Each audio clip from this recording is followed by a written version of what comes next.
ఇవాళ 13వ తారీఖున ఎంపీ మరియు ఎమ్మెల్యే ఎలక్షన్ జరుగుతున్న కారణంగా మా నాన్నగారు అయినటువంటి చక్రపాణి రెడ్డి గారు శ్రీశైలం నియోజకవర్గ ఎమ్మెల్యేగా మరొకసారి పోటీ చేయబోతున్నారు. అతని కోసం అలాగే మా ఎంపీ గారు అయినటువంటి పోచా బ్రహ్మానంద రెడ్డి గారి కోసం ఇవాళ ఓట్లు అభ్యర్థించడం కోసం వచ్చాను. ఇవాళ ఎలక్షన్స్ కారణంగా ప్రతి చోట ప్రతి ఇంటికి ప్రచారం తిరగడం జరుగుతూ ఉంది. ఇవాళ ఎక్కడికి చూసినా ప్రజల్లో అశేష స్పందన కనిపిస్తూ ఉంది, మరీ ముఖ్యంగా ఆడవాళ్లలో. ఎందుకంటే ప్రతి ఒక్కరు కూడా మాకు జగనన్న ఇచ్చిన సంక్షేమ పథకాలు పూర్తిగా అందాయి, దాని ద్వారా మేము లబ్ధి చెందాము, మేము జగనన్నతోనే నడుస్తామన్న నినాదాన్ని చాలా గట్టిగా చెప్తా ఉన్నారు. దాన్ని చూస్తుంటేనే మాకు అర్థమవుతుంది మా గెలుపు మరీ తథ్యం. రేపు మా రాష్ట్ర వ్యాప్తంగా కూడా 175 సీట్లకి 175 తప్పకుండా వస్తాయి. జగనన్న అన్నట్టు వై నాట్ 175 అంటే వై నాట్ 175. ఈ మాట ఎందుకు చెప్తున్నామంటే మాకు జగనన్న ఇచ్చిన ధైర్యం ఒక పదం ఉంది, ఏదైతే నేను చెప్తానో అదే చేస్తాను, ఏదైతే చేయగలుగుతానో అదే చెప్తున్నానని చెప్పి మా మేనిఫెస్టో రూపణ కూడా అలాగే ఉంది.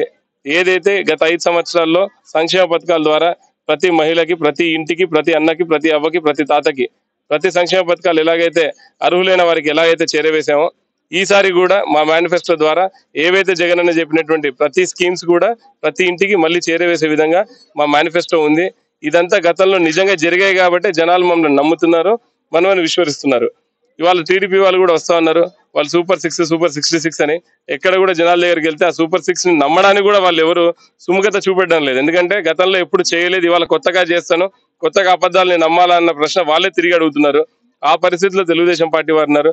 మరీ ముఖ్యంగా మా లోకల్ గా చూసుకున్నట్టయితే కేవలం బూతులతో మాట్లాడుతూ జనాల్ని భయపెడుతూ అవతల పక్క ఉన్నటువంటి బుడ్డా రాజశేఖర రెడ్డి గారు అలాంటి ధోరణిని ఎంచుకున్నారు. ఆ ధోరణి ప్రజాస్వామ్యంలో మంచిది కాదు. అందరం కూడా స్నేహపూర్వకంగా ఉండాలి. సరే 1-2 సార్లు ఎప్పుడైనా సరే మాట్లాడుకున్నప్పుడు 1-2 సందర్భాలు తిట్టుకుంటే అవేవో రాజకీయ పరంగా ఉండాలి తప్పితే అదే పనిగా చేసుకుంటే మనం నేర్పించేది, మనం చూపించే విధానం నియోజకవర్గాన్ని కానీ మనకు కానీ అంత మంచిది కాదు. అలాంటి విధానాన్ని ఎవరైనా సరే, నేనైనా వాళ్ళైనా ఎవరైనా వదులుకోవాలి. జనాల దగ్గరికి వెళ్ళినప్పుడు ప్రేమగా ఉండాలి, మనం ఏం చేయగలగాలో చెప్పాలి. అలా చెప్పే జనాలు మనం మెప్పించగలగాలి. అప్పుడే జనాలు మనల్ని విశ్వసించుకొని మనకు ఓట్లు వేస్తారు. ఆ విషయం నాకు ఇవాళ జనాల దగ్గరికి వెళ్ళినప్పుడు వారంతకు వారే చెప్తున్నారు, మేము గెలిపించేది జగన్ అనేది, వేసేది ఫ్యాన్ కే అని చెప్పి.